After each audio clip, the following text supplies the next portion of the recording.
During the late 80s and early 90s, platformers were a dime a dozen, but one that stood out in that glutted market was the critically acclaimed Castle of Illusion. But how many people are aware of its sequel for the Sega Master System, Land of Illusion? Is it up to the standards of the first game, or is there maybe a reason it's not talked about a whole lot? Let's find out. Starting the game, you're presented with a map screen that lets you choose what level you want to tackle next. Starting with the first one, you can see that the game is very colorful. In fact, it looks more like a 16-bit game than it does something that looks like it belongs with the NES or 8-bit era.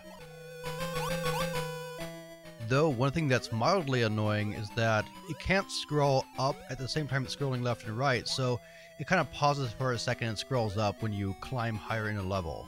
But that's a minor nitpick. The game overall looks brilliant. Okay, so every platformer also needs a good gimmick. Mario is about, hopping on turtles and throwing their shells. Sonic is about running fast. Rystar has those hands that can stretch out. So what does Mickey have in this game? Well, he has a few moves. There's a lot of focus on him picking up items and throwing them either to create bridges or things like that, or get to higher places. And he also has a butt stomp, so that's usually how you take on enemies. You can't just jump on top of them, you have to jump first and then hit another button that makes Mickey go into the butt stomp. Here's an example of the typical way you go and pick up barrels and use them to get to higher places.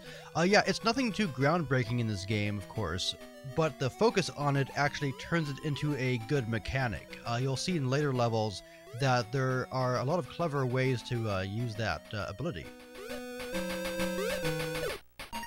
The game actually does have branching paths at a number of different points, including one right around this area, though I'm not going to give that away. You got to discover that for yourself. And yeah, the basic goal in every level is to get the key that reveals a hidden door so you can exit that level. The level design actually offers a lot of variety, including, this level here where you're being chased by fire. There's not a whole lot of reusal of assets like artwork. Every level pretty much is fresh.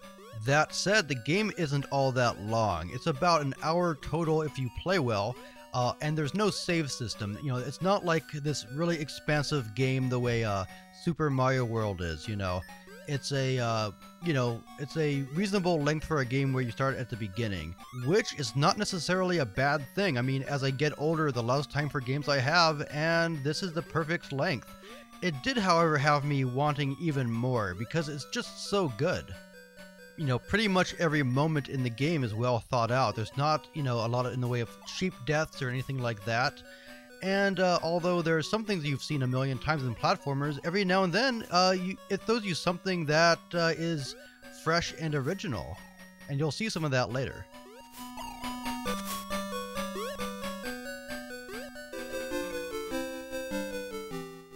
As you make your way through the game, new elements are introduced.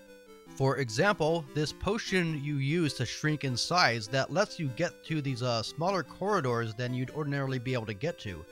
And there's some twists on that as well.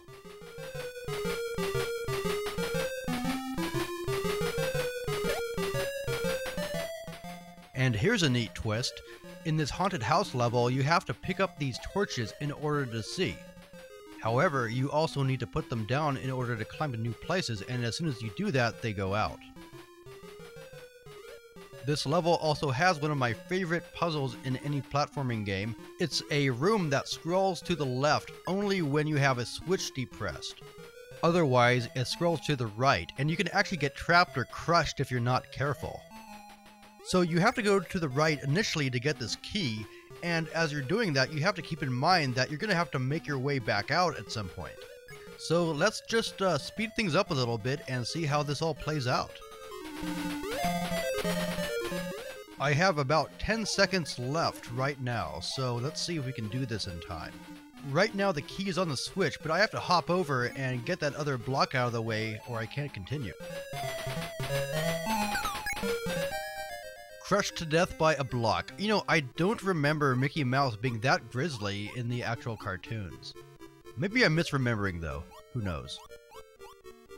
The art style here bears a lot of resemblance to the underground levels in Super Mario World, actually. But I'm showing you this so I can show you the parts where Mickey shrinks because I think they're really clever and well done.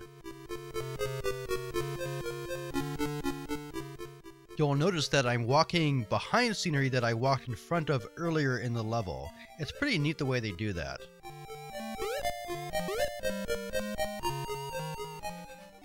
And the shrinking mechanic doesn't stop there. It's actually used in several of these levels and used pretty well. And aside from that, the game does have a lot of other platforming puzzles that just use the traditional controls. That said, even though the game has a few branching paths and secrets, I think there could have been more replay value added to this. That's not to say that it doesn't have replay value, it's just not to the level of Super Mario Bros. Or something like that. Let's talk about the sound for a second. It's done very well. Even though each song is a short loop, it sounds pleasant enough. It's hard to make really good sounding music with the limitations of the Sega Master System, but they do a respectable job. I also need to mention that this game never got a North American release. I am playing it on my North American console, but I had to import it from Europe, which I believe is the only territory it was released in. The good news is that it's not a very expensive import. I think this cost me all of $10 or something like that. And there are a few other good Master System platformers that never came out here. So, if that's your thing, if you're more into like NES style games and you're lamenting that your SMS doesn't have enough of them, check out Land of Illusion. It's colorful, it plays well, the controls are tight, it's clever. There's really not much to not like here. No reason to really not pick this up if you're a fan of that system. Okay, well, thanks for watching, and be sure to subscribe for more reviews.